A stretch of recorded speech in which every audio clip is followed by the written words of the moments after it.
皆さんこんにちは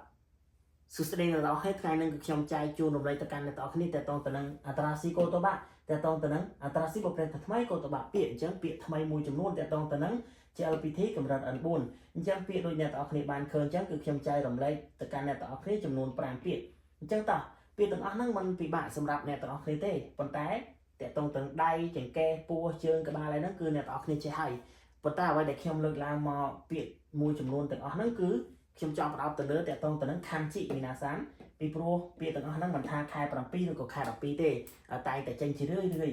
ការចំនួនខ្ញុំតាមអ្វីដែលខ្ញុំចាំហ្នឹងដូចជាចេញពាក្យថាកូស៊ីបប្រេតថាចង្កេះនេះការចំនួនខ្ញុំប្រឡង N4 ដូចជាឆ្នាំ2018 2017ដូចជាចេញពាក្យហ្នឹងអញ្ចឹងខ្ញុំបានលើកយកពាក្យហ្នឹងចែកជូនទៅកាន់អ្នកទាំងអស់គ្នាដើម្បីអ្នកទាំងអស់គ្នាបដោតទៅលើទាំងរបៀបអានទាំងការបកប្រែទាំងអក្សរខាន់ជីទាំងអស់គ្នាផងចឹងតើមានសារពាក្យទី1គឺគេទៅសេថាតេ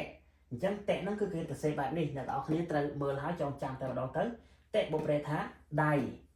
អញ្ចឹងតោះខ្ញុំចែករំលែកទៅកាន់អ្នកទាំងអស់គ្នាបន្តិចតាក់ទងទៅនឹងរបៀបទៅសេតេហ្នឹងគឺគេទៅសេថាអ៊ីជីនីសានយ៉នបកប្រែថាតេពាក្យទី2គឺគេទៅសេថាកូស៊ីបកប្រែថាចង្កេះអញ្ចឹងកូស៊ីខាន់ជីគឺរបៀបនេះអញ្ចឹងខ្ញុំទៅសេឡើងវិញម្ដងទៀតអ៊ីជី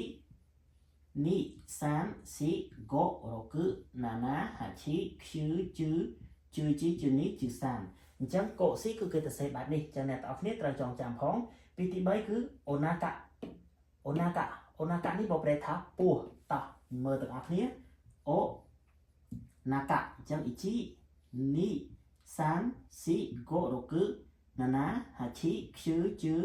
ជីជឺនីជឺសានអញ្ចឹងអូណាកាគឺគេទៅសេបែបនេះតពីទី3គឺអាស៊ីបកប្រែថាជើងសំដៅទៅលើជើងមនុស្សអីហ្នឹងតោះអញ្ចឹងអក្សរអាស៊ីមួយហ្នឹងគឺมันពិបាកទេបងប្អូនគ្នាមើលមកអ៊ីជីនីសានស៊ីហ្គោរ៉ូគឺណាណាអញ្ចឹងទាំងអស់មាន7គំនូសពីថាអាស៊ីបកប្រែថាជើងពីចុងក្រោយគឺអាតាម៉ាពីហ្នឹងអ្នកទាំងអស់គ្នាចេះតាំងពីអ្នកទាំងអស់គ្នាចូលរៀនមុនរម្លេះទៅនឹងភាសាជប៉ុនប៉ុន្តែអ្នកទាំងអស់គ្នាអត់បានចាប់អារម្មណ៍ទៅលើអក្សរខាន់ជីទេអញ្ចឹងអក្សរខាន់ជីគឺគេទៅថាអាតាម៉ាអញ្ចឹងតោះមើលទាំងអស់គ្នាមកអ៊ីជីនីសានស៊ីហ្គោរ៉ូគឺណាណាបន្តមកទៀតហាឈីខ្ជឺជឺជីជឺនីជឺសានជឺយ៉នជឺកូជឺរ៉ូគឺទាំងអស់មាន16គំនូសហើយនោះចឹងតោះមានណាសានមើលឡើងវិញម្ដងទៀតដើម្បីឲ្យឆាប់ចាំពាក្យទាំងអស់ហ្នឹងតេបកប្រែថាដៃកូស៊ីបកប្រែថាចង្កេះអូណាកាបកប្រែថាពោះអាស៊ីបកប្រែថាជើងអាតាម៉ាបកប្រែថាក្បាលអូខេចឹងតោះតេតងទៅនឹងការ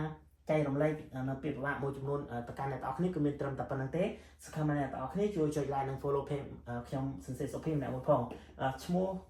តេតងទៅនឹង YouTube របស់ខ្ញុំក៏ឈ្មោះសិនសេសុភីដែរអ្នកទាំងអស់គ្នាអាចឆែកបានគ្រាន់តែវាយថាសិនសេសុភីទៅគឺអ្នកទាំងអស់គ្នានឹង load ចេញ